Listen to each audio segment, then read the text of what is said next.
Bonjour à tous. Merci d'être encore là. Merci pour la grâce que le Seigneur permet que nous puissions partager ces moments. Oui, c'est un moment important. Vous savez, dans toute chose, nous devons toujours rendre grâce à Dieu. Amen. Nous allons partager cette parole dans le livre de Luc. Luc chapitre 6 et descendons au verset 46 et jusqu'au verset 49. Je lis la parole de Dieu. Pourquoi m'appelez-vous Seigneur, Seigneur, et ne faites-vous pas ce que j'ai dit? Je vous montrerai à qui est semblable tout homme qui vient à moi, attend mes paroles et le met en pratique. Il est semblable à un homme qui, bâtissant une maison, a creusé bien avant et a posé les fondements sur le roc. Une inondation est venue et le torrent s'est jeté contre cette maison sans pouvoir l'ébranler parce qu'elle était bien bâtie. Mais celui qui attend et ne met pas en pratique est semblable à un homme qui a bâti une maison sur la terre sans fondement. Le torrent s'est jeté comme contre elle. Je reprends, le torrent s'est jeté contre elle. Aussitôt, elle est tombée et la ruine de cette maison a été grande. Amen. Seigneur, je bénis ta parole. Seigneur, tu envoies ta parole vers nous pour qu'elle puisse porter des fruits.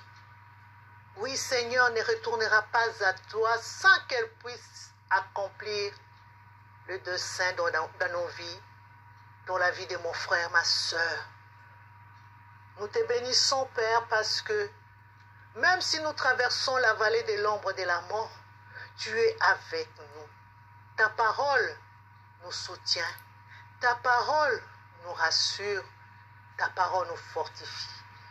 Merci pour mon frère et ma soeur qui va encore cliquer sur cette vidéo et aussi celles qui vont partager et que ton nom puisse être toujours glorifié. Au nom de notre Seigneur et Maître Sauveur, Yeshua HaMashiach. Amen. Amen, mon frère, ma soeur. Je bénis le Seigneur pour le temps. Je bénis le Seigneur parce que sans toi, cette parole ne pouvait pas sortir. Parce que Dieu savait. Amen. Dieu savait que là où deux, trois, ensemble, à mon nom, comme il nous a dit, il est au milieu d'eux. Amen. Souvent, nous crions, nous témoignons, nous enseignons, nous prêchons. Nous prêchons qui? Jésus.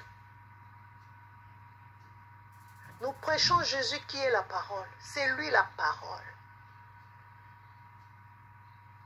Et ici, le Seigneur nous montre des sortes de personnes.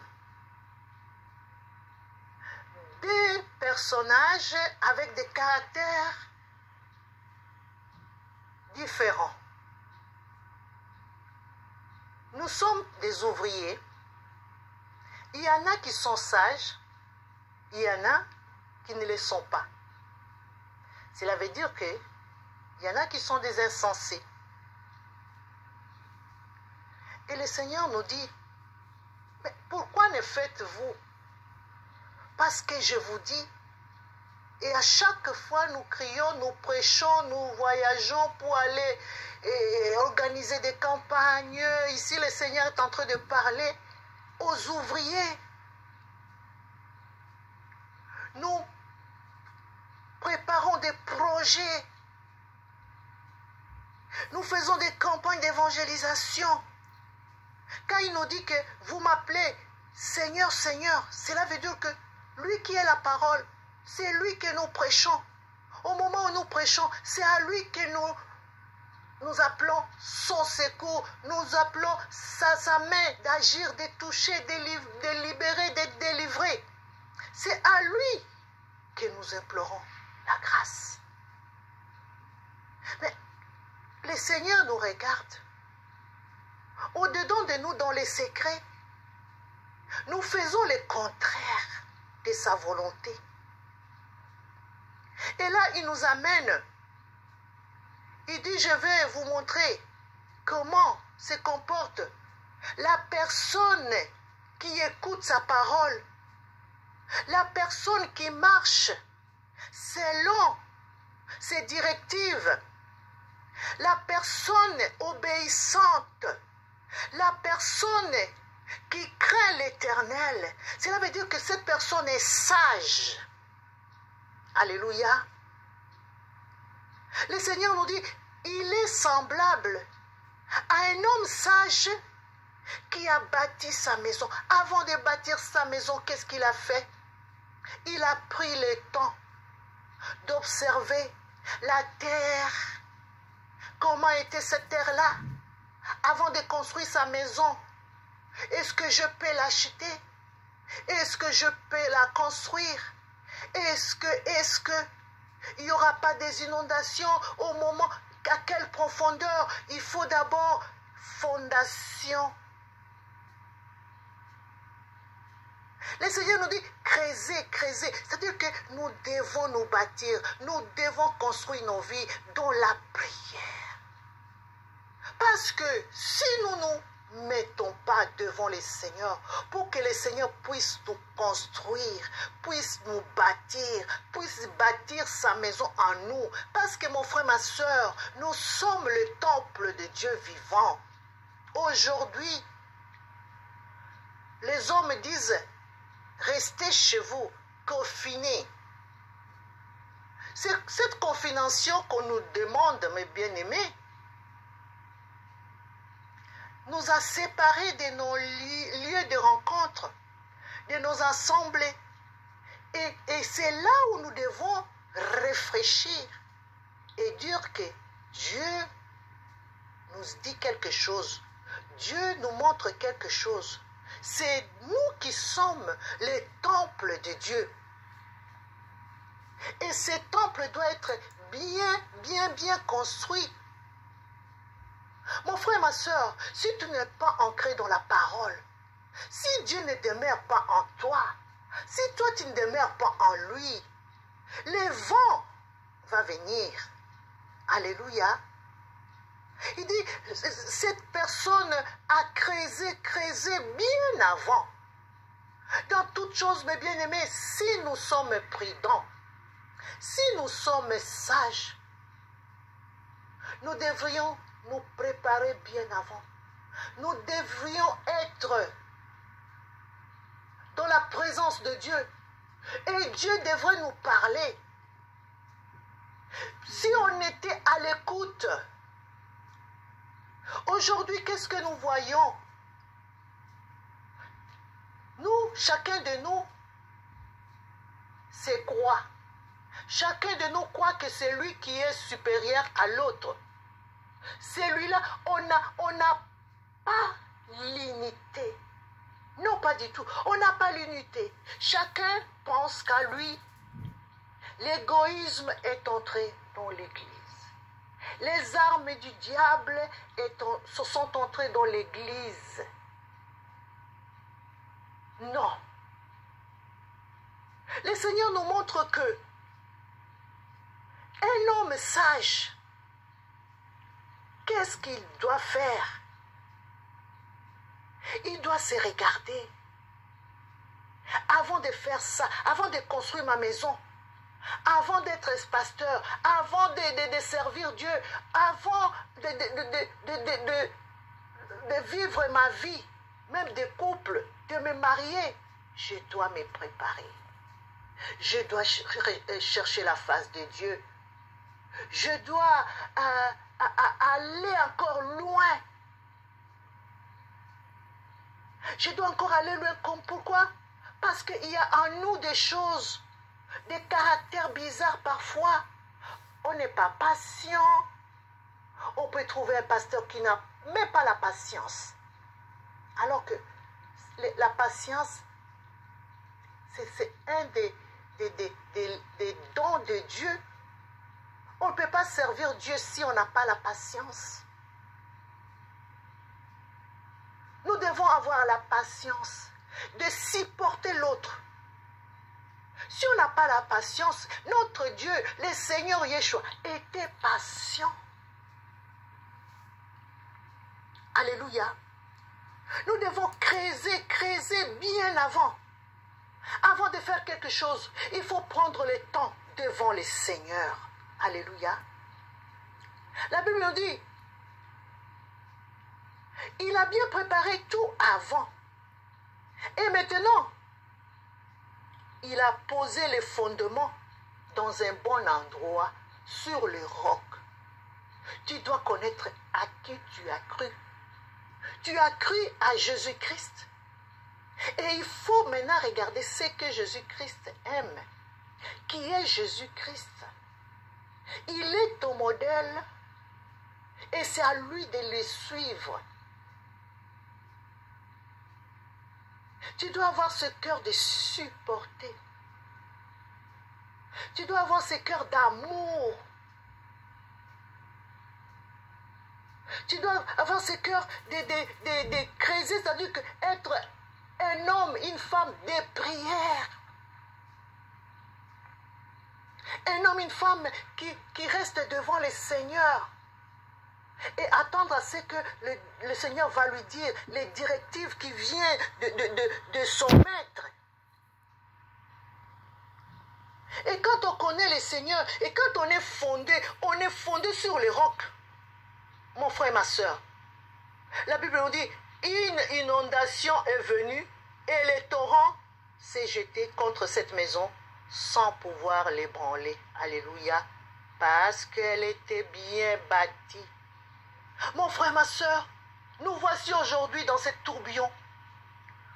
Nous voici aujourd'hui dans ce torrent.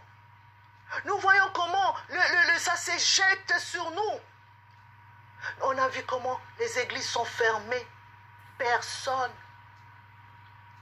Maintenant, confinez-vous, restez chez vous. On se précipite tous maintenant sur les réseaux sociaux. Bénissons les Seigneurs pour cela. Mais quelque part, réfléchissons. Quelque part, Dieu est en train de nous réveiller, peuple de Dieu, Église de Dieu. Aujourd'hui, quel enseignement? Tu reçois quel enseignement aujourd'hui? Qu'est-ce que le Saint-Esprit est en train de te parler? Parce que je sais que tu es dans ta chambre en train de prier. Tu es quelque part assis, en train de réfléchir. Tu es en train de parler, de partager avec mes bien-aimés, tes bien-aimés. Le torrent est là. Le torrent est là et se jette sur nous. C'est nous qui sommes la maison de l'Éternel, le temple de Dieu. Et ceux qui sont, selon cette parole, comme le Seigneur nous a dit, ceux qui sont sages. Le Seigneur nous avait déjà parlé. Oui, parmi nous, le Seigneur nous avait montré, le Seigneur nous avait prévenu. Et on commence qu'à adorer Dieu. On est en train de l'adorer parce qu'il est le maître. Alléluia. Mais c'est lui qui n'a pas obéi, ou c'est lui qui n'a pas été attentif, ou c'est lui qui dit, moi, je fais ce que je veux, et Dieu ne répond plus, Dieu dort. Dieu ne dort pas, Dieu nous regarde. Il regarde les désobéissants. ceux qui n'obéissent pas. Ces gens-là sont comment? La Bible nous dit au verset 49, mais celui qui attend et ne met pas en pratique est semblable à un homme qui a bâti une maison sur la terre, sans fondement. C'est ça un homme insensé, qui n'a pas l'intelligence. Alléluia. Et quand le torrent vient, le torrent se jette sur lui. Et après nous voyons la maison tomber. Et c'est la ruine.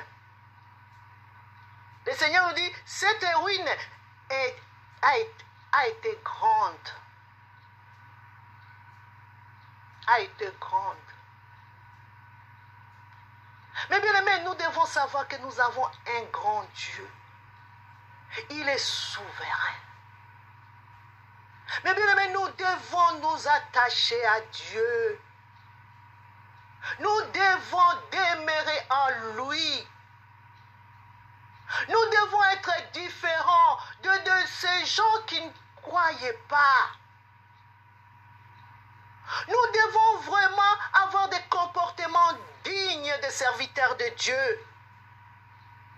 Nous devons, mes bien-aimés, faire la volonté de notre Maître pour que ce genre de choses ne puissent plus nous arriver, ne puissent pas nous atteindre.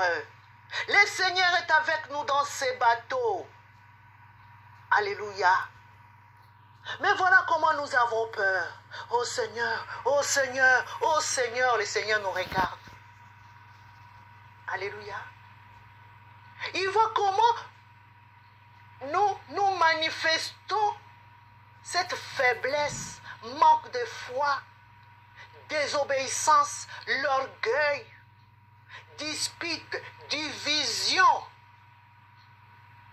Maintenant, nous voyons les hommes de Dieu sont devenus inférieurs à ces hommes-là qui ne connaissent pas le Seigneur.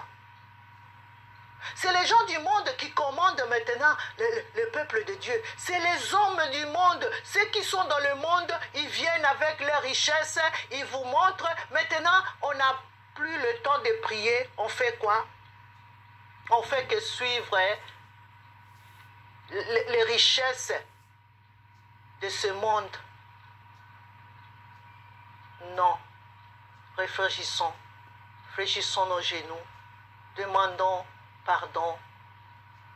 Demandons pardon parce qu'on n'a pas été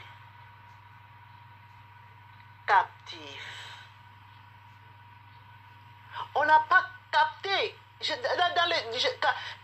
dis dans le sens, on n'a pas capté la parole de Dieu. L'Esprit Saint a parlé. L'Esprit Saint nous parle à chaque fois. On fait quoi? On est distrait. Maintenant, on n'est que dans les réseaux sociaux, on envoie des images, des photos. Les pasteurs n'ont plus le temps de prier. Du matin au soir, on n'est que sur les réseaux sociaux. Quand est-ce qu'on va partager? On va se préparer, on va se nourrir. Quand est-ce qu'on va demander que Dieu puisse nous remplir? Mon frère, ma soeur, pour ne pas prendre beaucoup du temps, nous allons prier. Que le Seigneur puisse nous aider et que le Seigneur puisse encore répondre sa grâce. Il n'y a que lui qui peut nous aider. Nous voyons des morts, des souffrances avec cette épidémie. Disons à Dieu, ne restez pas en silence. Ne restez pas en silence, Seigneur. Nous avons reconnu nos manquements, nos péchés, notre orgueil. Seigneur, pardonnez-nous. Pardonnez-nous. Pardonnez-nous, Seigneur. Il n'y a que ce mot-là. Que ce mot-là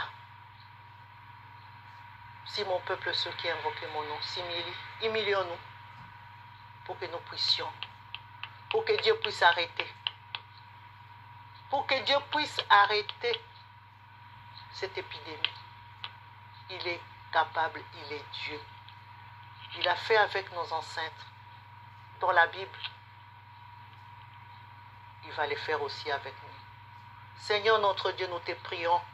Seigneur notre Dieu, nous fléchissons les genoux devant toi. Qui sommes-nous?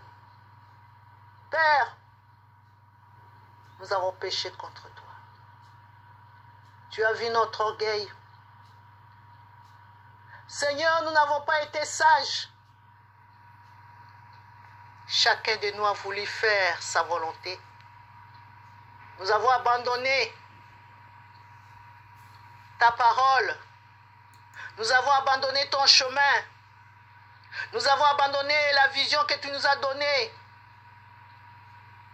Nous avons suivi ce qui tue. Comme ta parole nous dit, le salaire du péché, c'est la mort. Père, nous voyons la mort. Pardonne-nous. Pardonne-nous, Seigneur. Fais grâce. Pour que nous puissions être là pour témoigner. Seigneur, merci pour ton amour. Ton amour immense. Seigneur, il n'y a pas un autre Dieu qui peut nous relever. Tu es le seul. Glorifie ton nom. Glorifie ton nom.